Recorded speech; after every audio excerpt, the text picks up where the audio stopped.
ओम शांति। आदि रत्न chapter 5 part 2। दादी चंद्रमणि। दादी चंद्रमणि अपने लौकिक अलौकिक जीवन का अनुभव आगे इस प्रकार सुनाती है। मम्मा की सीख। यदि हमसे कोई भूल हो जाती थी तो मम्मा बाबा डांटते नहीं थे, समझाते थे। मम्मा के साथ हम कई बहनें रहती थी। एक बार मम्मा ने कहा, मैं आपके साथ नहीं रहूंगी, दूसरे बंगले में जाकर रहूंगी। आपको कितनी बार समझाया, फिर भी वही गलती। इससे तो दूसरों के साथ रहूं तो वो कितना सीखें। मम्मा चली गई बिना बोले। फिर अंदर से हमको आया कि यह हमने ठीक नहीं किया। फिर हमने माफी मांगी और प्रण किया कि फिर नहीं दोहराएंगे।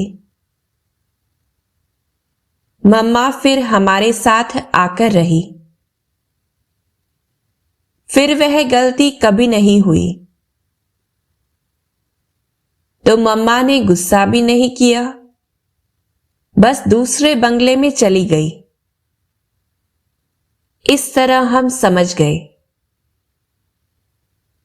जिस साइलेंस पावर में बाबा खुद रहता था, उसकी छाप हमको भी लगाई। हम भी ऐसे समझती हूं कि इस ब्रह्मलोक से आई हुई मैं आत्मा पवित्र हूं। कभी वतन का अनुभव, कभी वैकुंठ का अनुभव।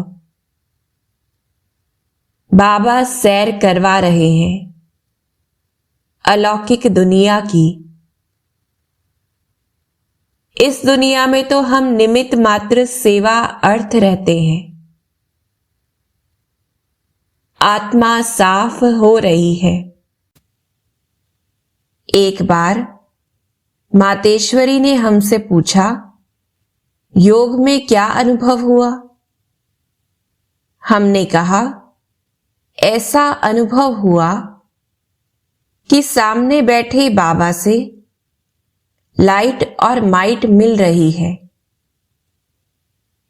जैसे स्नान करके व्यक्ति रिफ्रेश हो जाता है, ऐसे ही लगा कि आत्मा एकदम साफ हो रही है, पावर मिल रही है और आत्मा सतोगुणी बन रही है। कोई संकल्प नहीं, देह का या देहधारियों का, बस आत्मा और परमात्मा के मिलन की अनुभूति। आज तक भी मेरे अंदर उस साइलेंस पावर की छाप है। हमको बाबा और मम्मा ने जोर देकर समझाया था कि सदा याद रखो, मैं कौन सी आत्मा हूं। वह निश्चय मेरे अंदर है। मैं पवित्र शुद्ध आत्मा हूं। आत्मा तो हूं, पर ऐसी आत्मा हूं। मेरा स्वरूप है प्रेम का,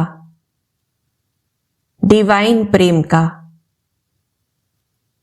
आत्माएं भाई भाई है और लक्ष्य मेरा सर्वगुण संपन्न बनने का है। कोई गुण की कमी नहीं। बाबा भुलाने से भी भुलाए नहीं जा सकते। एक बार मम्मा ने यह भी पूछा था, क्या पुरुषार्थ करती हो?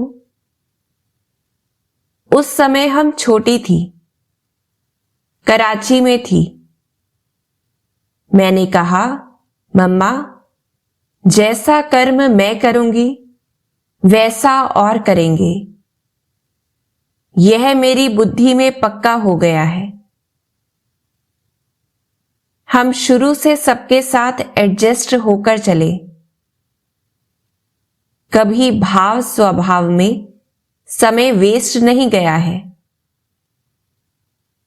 शुरू से बाबा ने हमें ऐसा रखा। मातेश्वरी ने शुरू में मुझे अपने साथ रखा। कुछ भी होता था तो मेरे द्वारा यज्ञ का सारा कार्य करवाती थी। त्याग क्या है, मेहमान होके कैसे रहना है, यह सिखाया। किसी गलती करने वाले को समझाती थी तो मातेश्वरी मेरे को साथ में बिठाती थी ताकि हम भी सीखें। मातेश्वरी बहुत दिव्य गुणधारी थी। योग योगेश्वरी, ज्ञान ज्ञानेश्वरी थी। मुझे साथ रख वो अनुभवी बनाती रही। पहले हम कुंज भवन में मम्मा के साथ रही, फिर गुलजार भवन में दीदी के साथ रही। दीदी भी बहुत शरूढ़ बुद्धि थी। किसी को वाइब्रेशन से पहचान जाती थी। हम सब बहनों की आपस में यूनिटी थी और दिनचर्या सारी बाबा के साथ साथ थी। इस प्रकार मैं मम्मा की असिस्टेंट और दीदी की भी असिस्टेंट कंट्रोलर होकर रही। मैं थी तो 13-14 वर्ष की, स्कूल में पढ़ती थी। अनुभव तो मेरे पास नहीं था, पर बाबा ने मेरे से बड़े बड़े कार्य करवाए। इतनी बड़ी सेवा के कार्य कोई नहीं करवा सकता। इसलिए मेरे दिल पर बाबा के प्रति छाप है। आज कोई किसी को पानी पिला दे या समय पर मदद कर दे तो वह उसको भूलता नहीं है।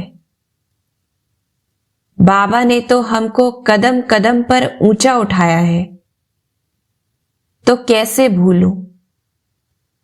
भुलाने से भी भुलाया नहीं जा सकता। कई कहते हैं हमारा योग नहीं लगता। मैं कहती हूं, अरे बाप, टीचर, गुरु, तीनों के संबंध से बाबा ने हमारा जीवन बनाया, तो कैसे उनको भूलें?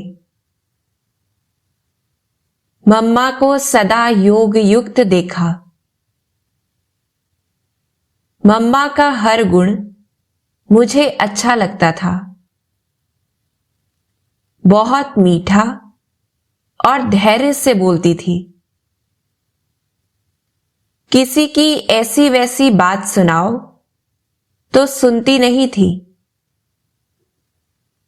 कभी स्थूल बातों में या कभी गमी वाले चेहरे से हमने मम्मा बाबा को देखा ही नहीं। सदा योग युक्त ही देखा। मम्मा को सदा मीठी मीठी शिक्षाएं देकर दूसरों का जीवन बनाते ही देखा। हमारी बुद्धि सदा गुण ग्रहण करने में जाती है। मम्मा, बाबा, बहनों, भाइयों से सदा गुण ही उठाए हैं। प्यार मेरा बहुत है सबसे। किसी भाई बहन को बहुत सेवा करते देखती हूं तो सोचती हूं कितनी सेवा कर रहे हैं।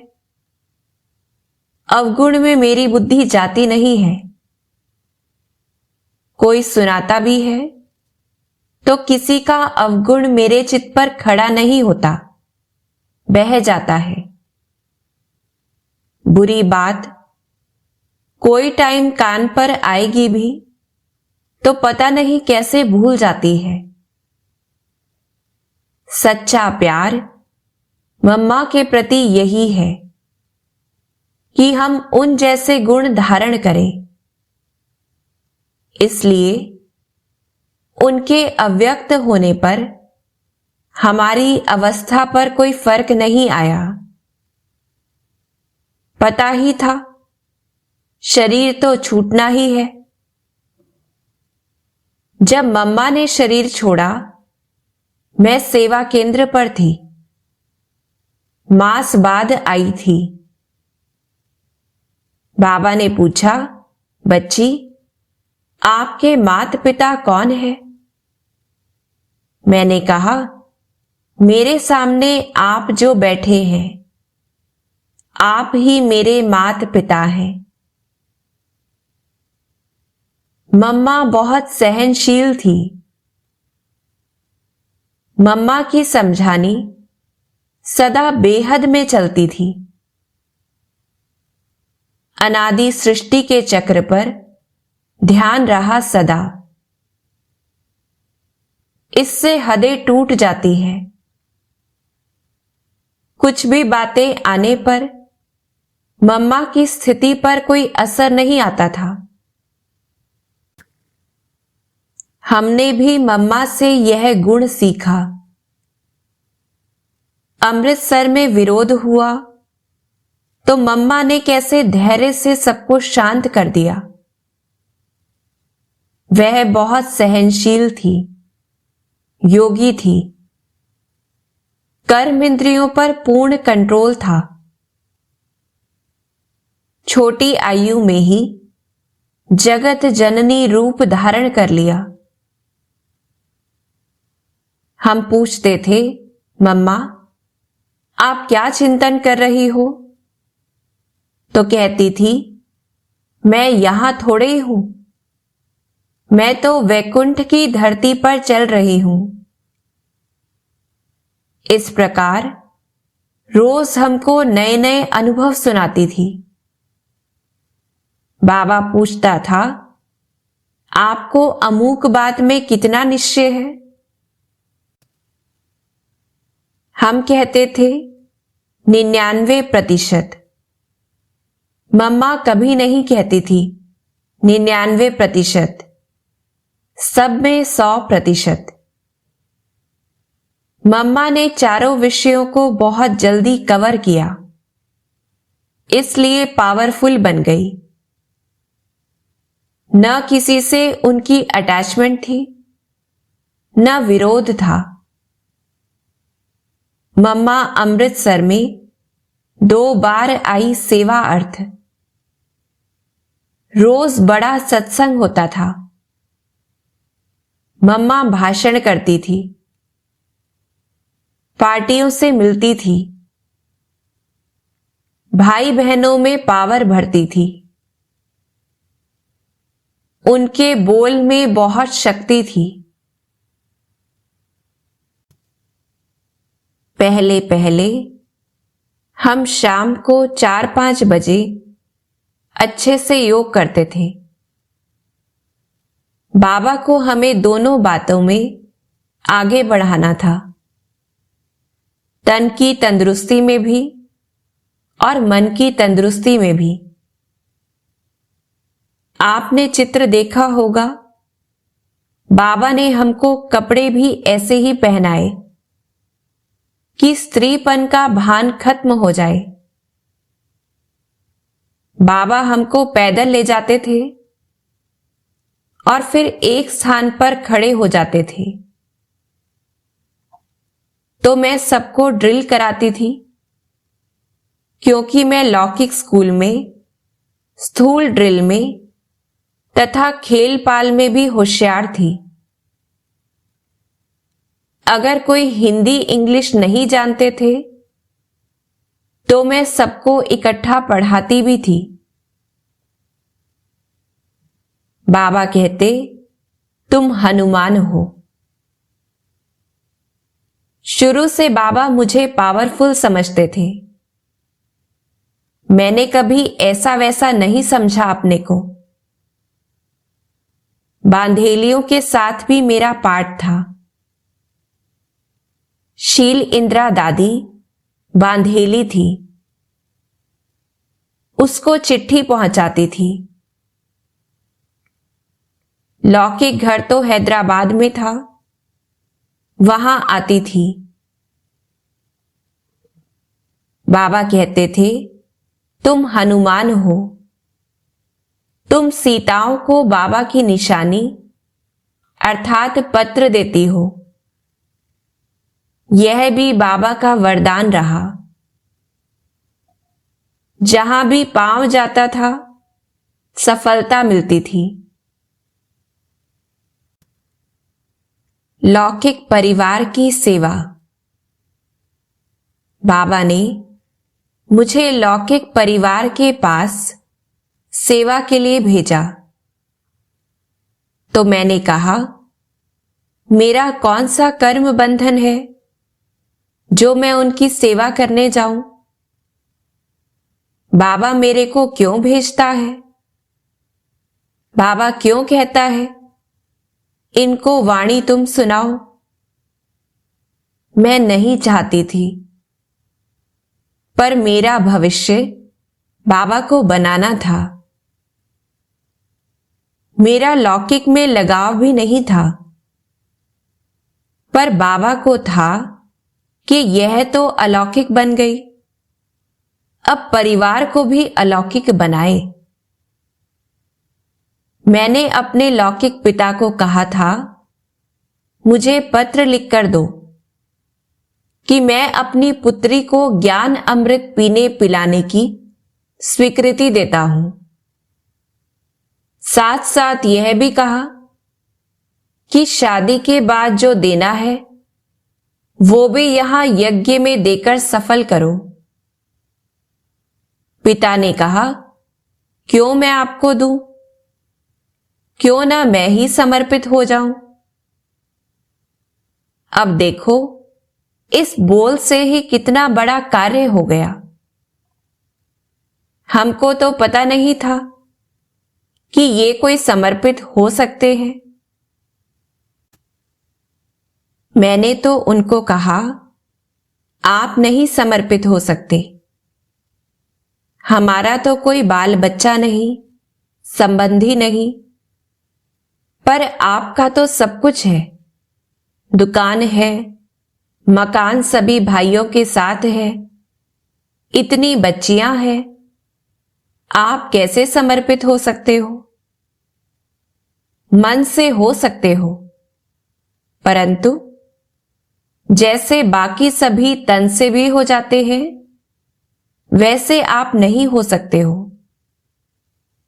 तो बोले, आप मेरी बात बाबा को जाकर सुनाओ। मैंने बाबा को बताया। बाबा ने कहा, क्यों नहीं, यह बच्चा नहीं है क्या? बाबा ने एकदम उस बात को स्वीकार किया कि कोई चाहता है कि मैं बंधनों से मुक्त बनूं तो यहां हो सकता है। बाबा ने बात की। जैसे बाबा ने अपने मकान, दुकान का जल्दी में फैसला कर दिया, इन्होंने भी कर दिया। पर बाबा ने एक बात रत्नचंद दादा अर्थात लौकिक पिताजी को सुनाई। आप समर्पित होंगे, यज्ञ में पांव रखेंगे, बड़ा पेपर आएगा। हर प्रकार का पेपर, शरीर का, संबंधों का, संकल्पों का आएगा। सामना करने की शक्ति है आप में? वे बोले, है। बाबा ने कहा, तो हो जाओ समर्पण। इन्होंने भाई को सब हिसाब दिया और दुकान आदि भाई के बच्चों को दी। भाई के साथ तो बलराम कृष्ण जैसा प्रेम था। तभी भाई ने अचानक शरीर छोड़ दिया। पेपर आ गया। फिर संबंधियों ने समझाना शुरू किया, घर में रहो। पर इनका बाबा से अटूट प्यार था। एक बल, एक भरोसे के रूप में रहे। बाबा ने कराची में इन्हों को अपने साथ रखा। पिछाड़ी में जब शरीर छोड़ा तो भी एक बाबा की याद थी। उस समय पूना में थे। आंख बंद हुई और गए। सब पवित्र ब्राह्मणों के हाथ लगे। अंत में ईश्वरीय याद और टोली देकर बाबा ने मेरे को भेजा। मुखी के पास रिकॉर्ड। निर्मल शांता के ससुर का भाई हरकिशन मुखी था। बाबा के घर के पास उनका घर था। बाबा ने एक रिकॉर्ड, इस पाप की दुनिया से दूर कहीं ले चल, मुझे देकर उनके पास भेजा। बाबा ने कहा, उनको जाकर ज्ञान समझाओ। लेकिन उसने सोचा, इस रिकॉर्ड में भी जादू है, इसलिए उस रिकॉर्ड को भी तोड़ डाला। उसने उस समय बाबा को पहचाना नहीं, बाद में पहचाना। एक और परीक्षा। कराची में साधु T.L. वासवानी ने कन्याओं के लिए मीरा स्कूल खोल रखा था और वे सत्संग करते थे। एक दिन बाबा ने हम बच्चों को कहा कि आप जाकर साधु वासवानी जी को ईश्वरीय संदेश भी दे आओ और ज्ञान वार्तालाप भी कर आओ। उन दिनों यह मालूम हुआ था कि साधु वासवानी जी ओम मंडली के विरुद्ध पिकेटिंग करने की बात सोच रहे हैं। अतः बाबा ने हमें कहा कि वासवानी जी को कहना कि पहले आप स्वयं ओम मंडली को अच्छी तरह देखिए, वहां आने वाले सत्संगियों के अनुभव पूछिए और यूं ही सुनी सुनाई बात पर कोई निर्णय न कीजिए और बिना जाने आंदोलन करने की भूल न कीजिए।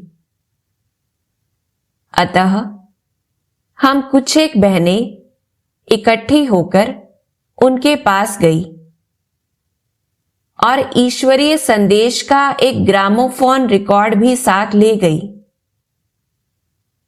हम लोगों से उनका ज्ञान वार्तालाप हुआ।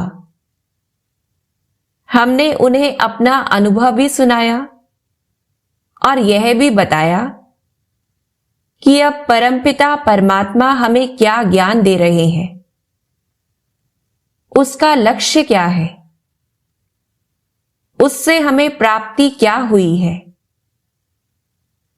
और उससे हमारे जीवन में परिवर्तन क्या आया है। यह सब सुनकर वासवानी जी बहुत खुश हुए। हमने बाबा की ओर से और ओम मंडली की ओर से ओम निवास में आने का निमंत्रण भी दिया। वह कहने लगे, अच्छा, मैं आपके साथ ही चलता हूं। चुनाचे वे हम सभी के साथ ही कार में बैठकर चलने लगे। जो ही वे कार में बैठे, त्यों ही कार के चारों ओर उनके सत्संग में आने वाले तथा प्रशंसक नर नारी घेरा डालकर खड़े हो गए। उन्होंने कहा कि हम नहीं जाने देंगे। साधु वासवानी ने कहा कि डरिए नहीं, मैं 1 घंटे में वापस लौट आऊंगा। परंतु उन लोगों को यह झूठा डर था कि यदि वे भी वहां चले गए और इन पर भी ओम मंडली का ऐसा प्रभाव पड़ गया कि वहीं के हो गए, तो हम सबका क्या बनेगा। अतः उन्होंने वासवानी जी को नहीं जाने दिया। आखिर वासवानी जी कार से उतर आए और बोले कि दादा से मिलने का बहुत ही मन था, परंतु अभी नहीं चल सकूंगा, फिर कभी आऊंगा। अब साधु वासवानी जी को उनके शिष्यों तथा मुखी लोगों ने खूब भड़काया। एक दिन आया कि साधु वासवानी जी ने उन सभी के साथ मिलकर ओम निवास के बाहर पिकेटिंग की। हजारों लोग वहां इकट्ठे हो गए। सभी ने बहुत जोर से आक्रमण किया। वे दीवार तोड़कर अंदर भी घुस आए, लेकिन शीघ्र ही पुलिस ने पहुंचकर सभी को भगा दिया। वासवानी जी को पुलिस वाले ले गए। ऐसी जगह भी बाबा हमको भेजते थे। आबू है धर्माऊ स्थान। जब हम सन 1950 में आबू में आए, आते ही बैगरी लाइफ शुरू हो गई, परंतु बाबा ने हमको पता ही नहीं पड़ने दिया बैगरी जीवन का। उस समय जो मकान था, उसमें हवा उल्टी तरफ से आती थी। सामने शमशान घाट भी था। उस हवा के कारण कई बीमार हो गए थे। तूफान भी आते थे जो हमने कभी नहीं देखे थे। दीदी का चाचा था मूलचंद। उसने भारत विभाजन के बाद बाबा को कराची में पत्र लिखा कि अब आप मुस्लिम देश में क्या सेवा करेंगे।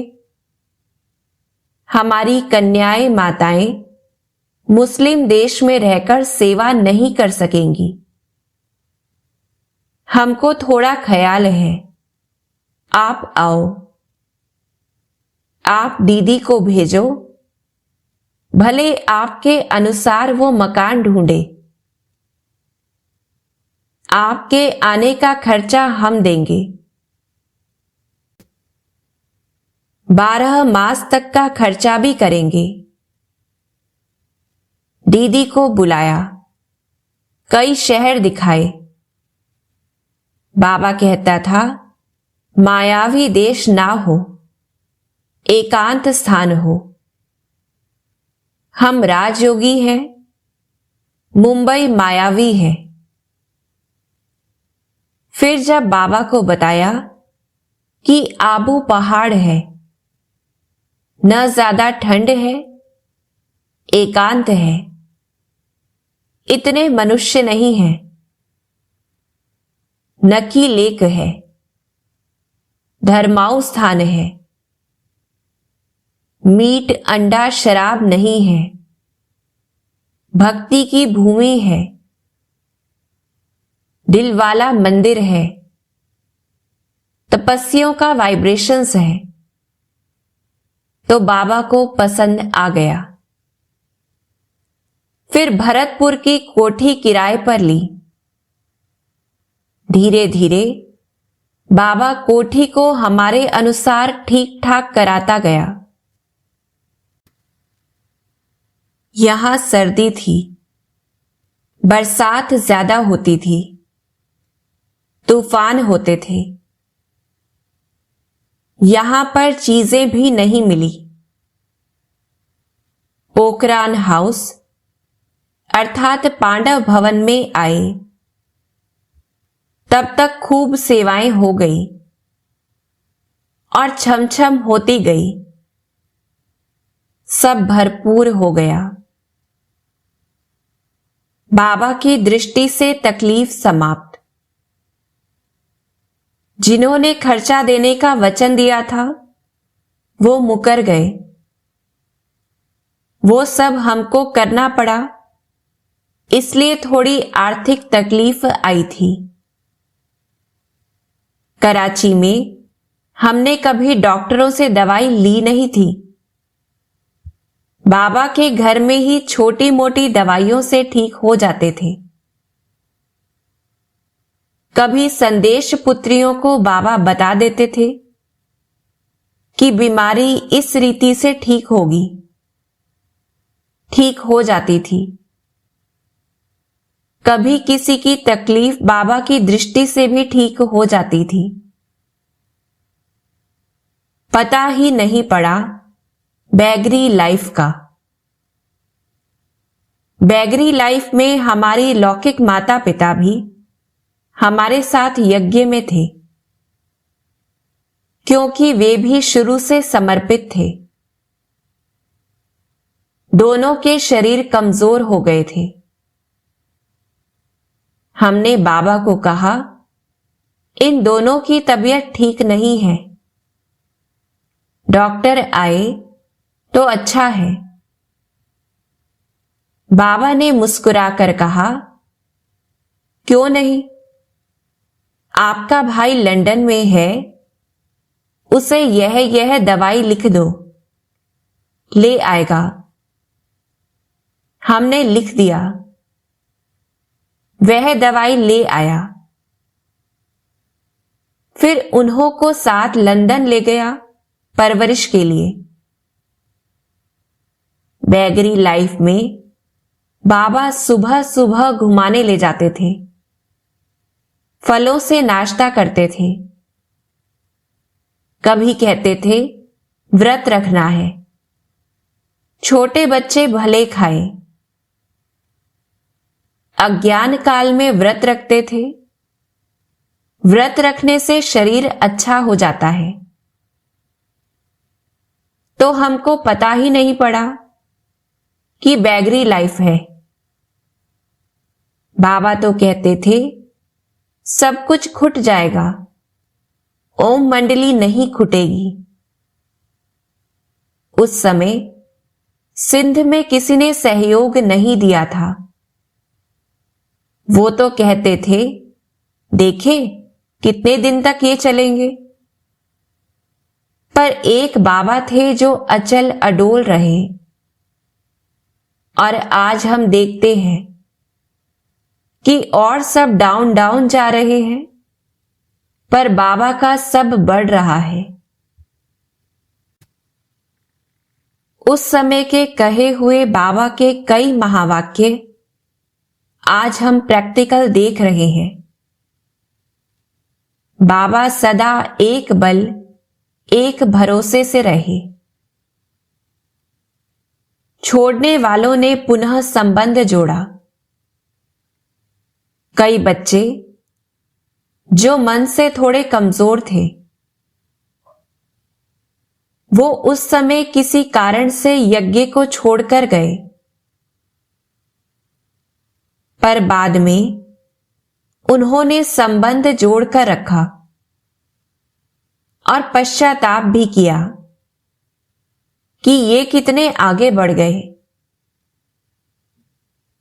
जब आडवाणी यहां आया था, उसने कहा जब ओम मंडली की शुरुआत हुई, मैं छोटा था।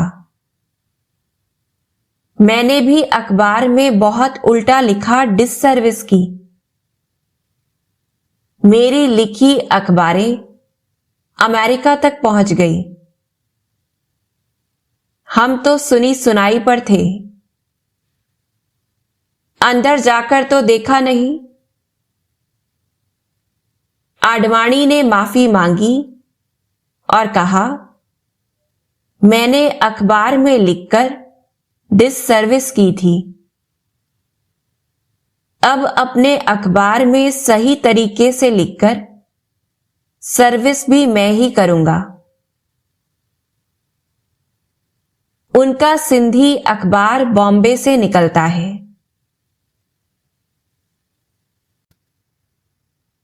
भगवान के महावाक्य हैं, मेरे नहीं। माताएं कभी पवित्र नहीं रही। पुरुष लोग सन्यासी बनते आए हैं। उसमें माताओं ने कभी कुछ बोला नहीं। महामंडलेश्वर आदि भी पुरुष बने। जब माताओं को भगवान ने पवित्र बनने की बात कही, तो लोगों को यह नई बात लगी कि यह कैसे होगा। उन्हें समझ में नहीं आया। ब्रह्मचर्य में माताएं रही नहीं हैं, हमेशा पुरुष पवित्र रहे हैं। नारियों में इतनी शक्ति कहां? यह आध्यात्मिक शक्ति नारियों में कैसे आ गई? नई बात के कारण थोड़ा विरोध हो जाता है। पवित्रता को समझ नहीं सके। बाबा को भी लोगों ने कहा, तो बाबा ने कहा, यह भगवान के महावाक्य हैं, मेरे नहीं। जिन्होंने समझा वे युगल होकर भी पवित्र रहते हैं और बच्चों सहित चल रहे हैं। ईश्वरीय सेवा की शुरुआत। बैगरी पाठ में ही हमारा ईश्वरीय सेवा का पाठ शुरू हुआ। संदेश पुत्रियां शिव बाबा से संदेश लेकर आती रहती थी। शिव बाबा ने ब्रह्मा बाबा के लिए संदेश भेजा कि बच्चों को यहां बिठाकर रखना है क्या? उनको प्रजा नहीं बनानी है क्या? सतयुग में सब चाहिए, सारी राजधानी बननी है, इनका भविष्य बनाना है। जैसे लौकिक में भी माता पिता बच्चों का भविष्य बनाते हैं, इनको भी भेजो सेवा पर। इस प्रकार ईश्वरीय सेवा का हमारा पाठ शुरू हुआ। बाबा ने हर कदम पर मुझे आगे बढ़ने का चांस दिया। मुझ में इतने गुण नहीं थे, पर बाबा ने गुण भरकर हमको विश्व के सामने खड़ा कर दिया। मैं सर्विस के क्षेत्र में नहीं जाना चाहती थी। मैंने रोया, प्रेम के आंसू बहाए। इतना टाइम मम्मा बाबा के साथ रहे, इनसे दूर कैसे जाएंगे? कौन है दुनिया में हमारा? लौकिक परिवार भी यज्ञ में समर्पित, तो मैं कहां जाऊंगी? बाबा रोज हाथ उठवाते थे, आज कौन जाएगा? मैं हाथ समेटे बैठी रहती थी। बाबा देखते थे कि यह क्यों नहीं हाथ उठाती है, पर मेरा भविष्य बाबा को बनाना था। मैंने रोया तो एक बाह से बाबा ने पकड़ा, एक बाह से मम्मा ने पकड़ा और बड़े प्यार से बस में बिठाया। मैं बस में आंसू बहाते बहाते सेवा करने पहुंची। आज दिल में आता है, बाबा ने यह ना किया होता तो आज हम कहां होते। बाबा कहता था, कई गऊएं दूध नहीं देती। उसी प्रकार जो बच्चे सेवा नहीं करते वो भी पछड़ माल हैं। सेवा पर न जाते तो आज हम भी पछड़ माल अर्थात पीछे का बचा हुआ माल होते। बाबा ने मेरे न चाहते भी मेरा भविष्य बनाया। पहले पहले मुझे भी बाबा ने अजमेर भेजा। लौकिक पिता का एक जज दोस्त वहां रहता था। पहले पहले हृदय पुष्पा वहां गई थी, फिर मुझे भी उसने निमंत्रण दिया।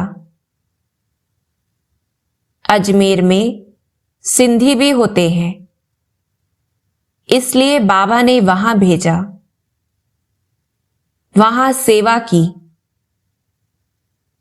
फिर दिल्ली में 3 मास सेवा की। इसके बाद अमृतसर गई। वहां वेदांत सम्मेलन था। दादी जानकी वहां थी। फिर अमृतसर की सेवा शुरू हुई, वहां रही। अमृतसर अर्थात पंजाब की सेवा हुई। उसके बाद हरियाणा की सेवा हुई। फिर हिमाचल की सेवा हुई। इसके बाद जम्मू कश्मीर तरफ सेवा हुई। बाबा करे वो बच्चों को करना है। सेवा से कईयों की जीवन बनी। 50 साल से सिगरेट पीने वालों की छूट गई। ब्रह्मचर्य व्रत धारण कर कई योगी बने। ऐसा देख हमको उमंग रहता था कि खूब सेवा करें। बिगड़ी को बनाने वाला वो भगवान भी है, उसके बच्चे हम भी हैं।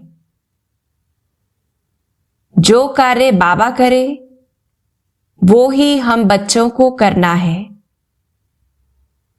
इस दृढ़ संकल्प से हम सेवाओं में अच्छी तरह लग गए। पंजाब सरेंडर के संस्कारों वाला है। देश सेवा में भी पंजाब वाले आगे रहते हैं, तो यह भी एक सेवा है। देश के लिए मर मिटते हैं तो जीते जी मरना उनके लिए सहज है। हमारे अंदर 14 साल की तपस्या का बल था, जिस कारण 2 शब्द ही बोलते थे तो सुनने वाले अशरीरी हो जाते थे। विघ्न विनाशक का पाठ। हापुड़ में भी जब हंगामा हुआ तब मैं वहां 2-3 मास रही थी। वहां पर एक रज्जू नाम की माता थी, जिसकी आयु तो बड़ी थी, अर्थात वह बूढ़ी थी, लेकिन विरोधियों ने उसको 16 साल की बताया और उसके पति ने इल्जाम लगाया कि वह सारा जेवर लेकर ब्रह्मा कुमारी में चली गई है। वास्तविकता तो यह थी कि यह पति पत्नी का पवित्रता का झगड़ा था। रज्जू माता पवित्र रहना चाहती थी, लेकिन पति साथ नहीं देता था। पति ने गुस्से से कहा, घर से निकल जाओ। उसके पास 5 रुपए थे। वह दिल्ली सेवा केंद्र पर पहुंची और बहनों को कहा, मुझे बर्तन की सेवा में रख लो। पति तो घर में रखता नहीं है। बहनों ने रख लिया। उसके बाद विरोधियों ने और कई झूठे कलंक लगाए, जैसे कि ये बहनें सुरमा डालती हैं, भाई बहन बना देती है, आदि आदि, जिस कारण जनता बिगड़ गई। वहां कई गुंडे खड़े हो गए थे। उन्होंने जनता में ऐलान कर दिया था कि कोई भी ब्रह्मा कुमारियों को दूध आदि ना दे, जमादार साफ सफाई ना करे। इस प्रकार उन्होंने सब कुछ बंद करा दिया। मकान मालिक को भी डरा दिया कि अगर आपने इनको मकान में रखा तो हम आपका खून कर देंगे। वह भी डर गया। फिर विरोधियों ने कहा, हम आपको एक मकान किराए पर देंगे। अंदर उनके कपट यह था कि जब इनका सामान ट्रक में डाला जाएगा तब उसको सीधा दिल्ली भेज देंगे। लेकिन कार्य तो बाबा का था। गवर्नमेंट हमारे साथ हो गई। उन्होंने हमको कहा कि आप इनका कुछ मत लेना, आपको ट्रक हम देंगे। विरोधियों ने वहां नारे लगाए। बाबा ने संदेश पुत्री द्वारा संदेश मंगवाया। संदेश में यह आया कि जो निर्भय हो वह पहले चले, तो मैं सबसे पहले आगे चली। साइलेंस पावर ने ऐसा काम किया जो लगा जैसे बाबा सामने है और हम चलते रहे। विरोधियों के मन में उल्टा सुल्टा करने का जो भी विचार था वह शांत हो गया। ऐसे चलते चलते हम नए मकान में पहुंचे, लेकिन विरोधियों ने वहां ताला लगा दिया। अब हम ऊपर कैसे जाएं? हम थाने में गए। थाने वालों को तो ताकत होती है खोलने की। उन्होंने हमें ताला खोलकर रात्रि में 12 बजे अंदर बिठाया। फिर भी विरोधी जन हमारे पास आते रहे और कहते रहे, आपको शेर खा जाएगा, आप मान जाओ, आप यहां से चले जाओ। हमने कहा, हमने कोई भूल की हो तो बताओ। हमारी कोई भूल थी ही नहीं। फिर हमने लखनऊ के एक मिनिस्टर को बुलाया। हमारे 8 व्यक्ति और विरोधियों के 8 व्यक्ति, यह एक सभा हुई। बीच में रज्जू माता को बिठाया। उसने बयान दिया। बयान में हमारी कोई गलती नहीं निकली। तब उन 8 लोगों को एक दिन जेल में रखा गया। इस प्रकार प्यारे बाबा ने विघ्नों के बीच रहकर विघ्न विनाशक बनने का पाठ पढ़ाया। बाबा ने जबरदस्ती भविष्य बनाया। मैं हर बात में देख रही हूं। बाबा ने जबरदस्ती भविष्य बनाया है। मधुबन में मुझे रखा है। बैठी कहाँ थी? दादी कहती है यहां रहो, भटियां कराओ। मैं देखती हूं, ना चाहते भी मेरा भविष्य उज्जवल बन रहा है। दैवी परिवार का, बड़ों का, बाबा का, सबका मेरे से प्यार है। मेरा भी दैवी परिवार से जिगरी प्यार है। अंदर से मैं सबको अच्छा समझती हूं। बाबा मेरे पास अमृतसर में कुमारियों को भेजता था। कहता था, बच्ची, इनकी ट्रेनिंग हो जाएगी। सचमुच कितनी कुमारियां सीख कर गई हैं, कितना उनका भविष्य बना है।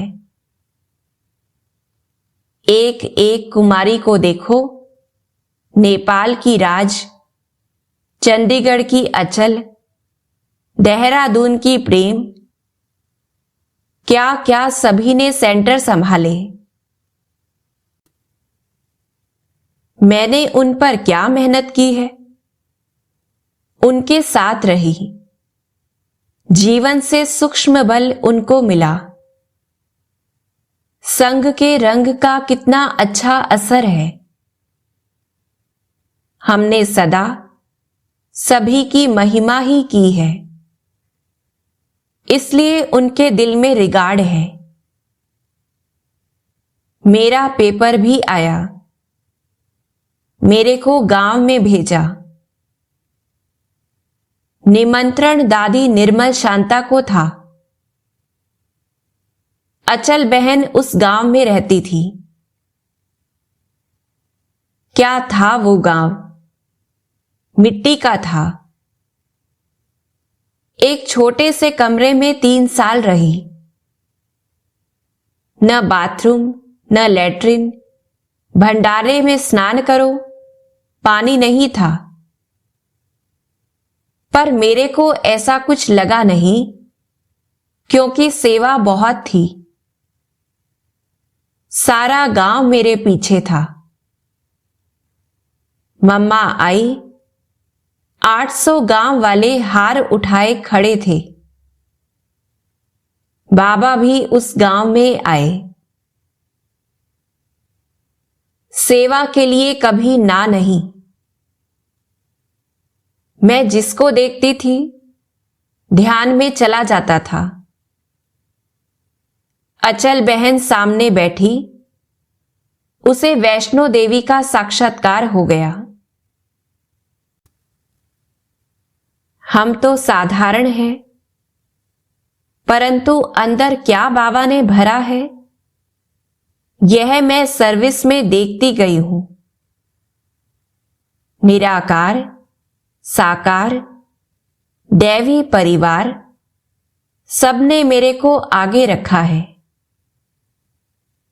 मेरा भी जिगरी सबसे प्यार है। मुझे कोई सेवा के लिए कहे तो कभी ना नहीं करूंगी, चाहे रात जागना पड़े, दिन जागना पड़े। बाबा की सेवा किसी कारण से बंद क्यों होनी चाहिए? ये बाबा की बातें हैं जो कानों में गूंजती रहती हैं। दूसरों के लिए सोचती हूं कि वे भी सेवा में ना नहीं करें। मुझे अंदर से झुझकी आती है कि यह ऐसा करे, वह ऐसा करे। फिर ना भी करे तो फीलिंग भी नहीं आती। कहती हूं ड्रामा। दृढ़ संकल्प एक महान शक्ति है। इससे आत्मा परिवर्तन होती है। उसमें एकांत चाहिए। एकांत के लिए समय निकालें। जैसे स्टूडेंट अपनी पढ़ाई के लिए एकांत में जाते हैं ताकि वार्षिक परीक्षा में अच्छे नंबर आए, ऐसे ही हमारा भी अंत समय आकर पहुंचा है। हमें भी अपनी चेकिंग करनी है और डीप साइलेंस में अपनी कमी पूरी करनी है। बाबा की आश है कि बच्चे संपन्न बने। गहन तपस्या से हमारे हिसाब किताब सब छूट जाएंगे। उपराम वृत्ति में रहेंगे तो हम सब बाबा के साथ जाएंगे। यह मेरी आश है। हम सब इकट्ठे 1-2 के साथ साथ चले घर। ओम शांति।